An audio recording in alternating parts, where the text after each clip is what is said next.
Valentine has just turned 2 years old. Say hi, Valentine. Valentine's with Rachel and Hannah.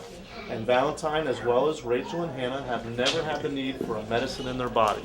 The reason why is because they've all received superior cervical chiropractic adjustments since their first breath of life.